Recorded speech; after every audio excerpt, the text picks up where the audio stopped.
Hello and hi, welcome to my channel if you're new here, and welcome back to my channel if you're not new here. And yeah, so in this video I will be filming a sit down chit chat talking with me style video, and what I will be doing is presenting a couple of points whilst I delve into my background in my educational career and schooling, as well as things I've learned along the way. So let's get started, let's begin. So to start off with, and to start this video, I would like to get into talking about and discussing and delving into what type of education did I get involved in, and which type of education was I given the opportunity to study subjects with and work with, and how old was I when I started. So when I was about the age of roughly 4 or 5, I started to go to school from the age of from the ages of 4 to 5 I started to attend school. And the first experience of school that I experienced being in the UK, living in the UK, was reception. And prior to reception was nursery. I didn't attend any preschool. I went to a nursery, and then I went to a reception, and then attended year 1 to year 6, and that was my primary school education.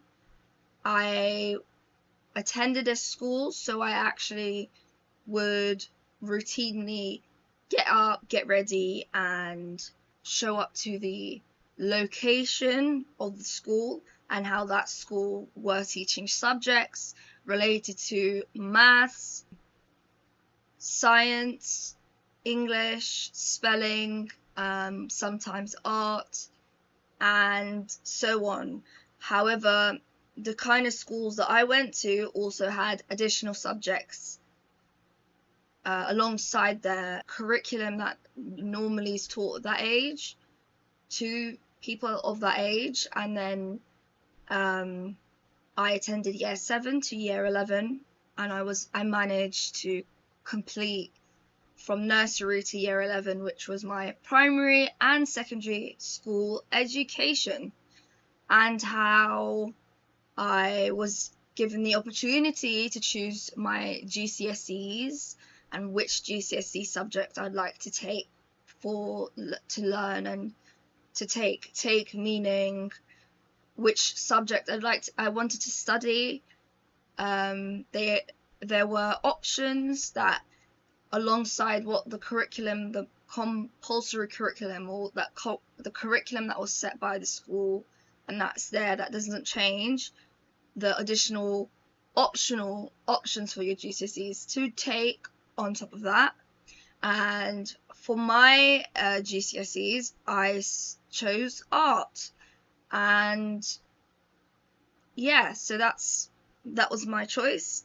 When I was in nursery, reception, primary school, I was lucky enough to be given the opportunity to study the language of Arabic alongside a bit of my English. So I was actually learning more than one language at a very young age, and that allowed me to think differently, it gave me an advantage in different ways, and allowed me to see things and interpret things in a different way. And so the same experience occurred, the occurrence experience and the occurrence happened also during my secondary school education, where I was luckily given the opportunity to learn Arabic alongside my subjects. And why I wanted to learn Arabic was because I wanted to challenge myself and not just learn, one language. I wanted to use different parts of my brain, for example, and learn different language as young as I could, and get started as young as I could. And that was kind of my idea that I chose to do. I did have the option of leaving if I wanted to, but I personally chose to stay and complete the course and continue with the classes and the subjects at the school because I enjoyed learning from a very young age. Alongside learning languages, like I said, for my GCSEs, I chose art, and I managed to do really well with my GCSEs. Unfortunately, when I did my GCSEs the first time round, due to life experiences and going through life challenges, I managed to not pass a couple of important subjects like maths. And in order for you to go into further education, unfortunately, you need to have maths GCSE, and this is mainly in the UK I'm referring to. So yeah, I retook. So I spent a year. There were different options. Some schools offered you retake alongside studying further education, and then some schools offer just retaking and spending the year retaking. And I went for the option of spending the year retaking solely just because I wanted to focus on working on the aspects of the subject I didn't do so well in, and I got the answers I got wrong. Why did I get them wrong? What caused me to lose out? And I was literally 1 mark away from a pass, and how that was a journey of its own. However, with art, on the other hand, I was able to really ace a lot of my coursework in my GCSE, and so it upped my grades for my examination that you have with art.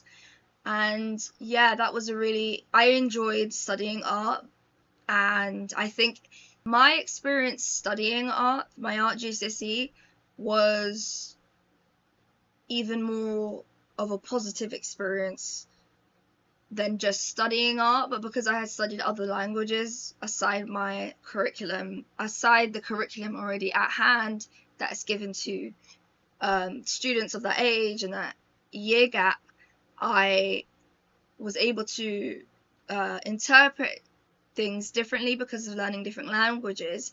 You might interpret a picture differently in a different language, so I was finding art a bit more helpful for me to express what's going on in my mind, what's going through the thoughts in my mind, how to get them out on a paper and understand how my education is or has found its way through my mind and my own experience. So art allowed me to get that out and express that onto a paper, and not just that, but show myself what I've learned and how I can express that outwards and not just thinking constantly inside my mind and letting things overthink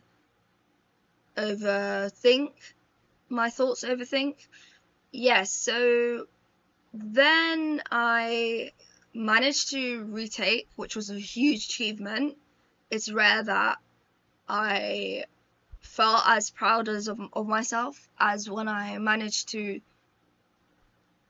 teach myself to go back and figure out what I did wrong and try again, and not just see certain experiences with my education as just a one-shot sort of experience. I actually was able to see it as it's more than just a one-shot experience that you could take. There are many times and turns you can take with this matter of education and subjects, for example. And then luckily I was able to go into further education and develop my qualifications further, and how I got there initially, and majority of my achievements would have only been achieved through hard work and being resilient and persistent. I luckily was able to attend a private school. I was attending a private school from primary to secondary, and then after that I attended a college, and a college that wasn't necessarily they didn't necessarily charge me fees for the specific course that I needed to do.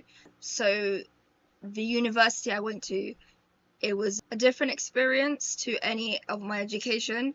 At university I was challenged in the subjects, going into a subject in more depth, like specifically visual communication and graphics. So it was a lot of that, and that was really interesting and complex and serious and adult like.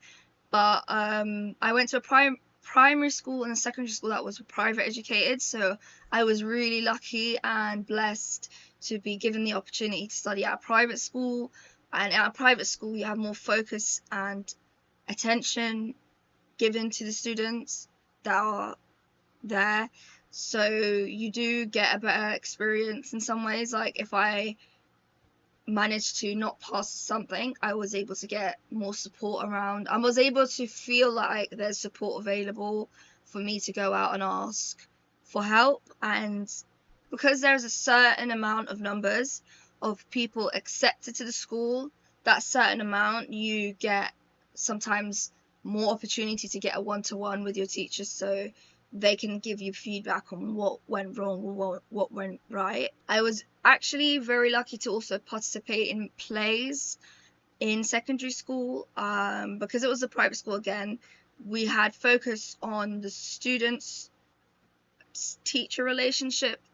We were able to kind of create certain bonds, like, and everyone had their own kind of like nicknames and things like that, so it kind of gave that experience that a public school wouldn't. So even if I didn't pass, I was still able to take that experience and that from what I learned from that experience to complete the rest of what I needed to finish off before I entered my further educational experiences, as well as some fashion shows and cultural evenings. We were able to show up and show out with our cultural evenings and our performances, where we would show off what we would wear, for example, at a side of school, what we brought inside of school to show on the stage, for example, to the rest of the year groups, what we would wear being worn and specific fabrics.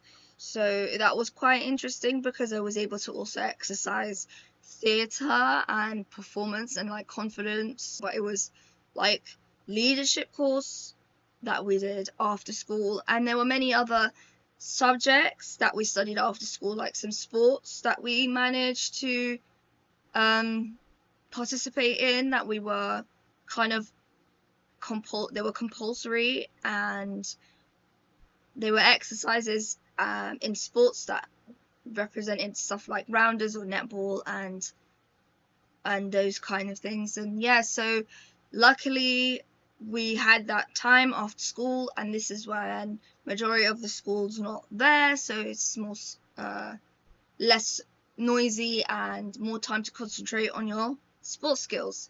End the video there, as that's all I wanted to talk about today. I hope you managed to find something that you could relate to in this video, that you enjoyed listening to or hearing in this video. If you found something interesting and stayed up until the end, thank you very much for watching and listening, and that's the end of the video, so I don't have any more left. I hope you have a lovely day, and if you fancy it, please do give the video a like, and if not, obviously please do keep having a scroll. And yeah, so thank you and goodbye.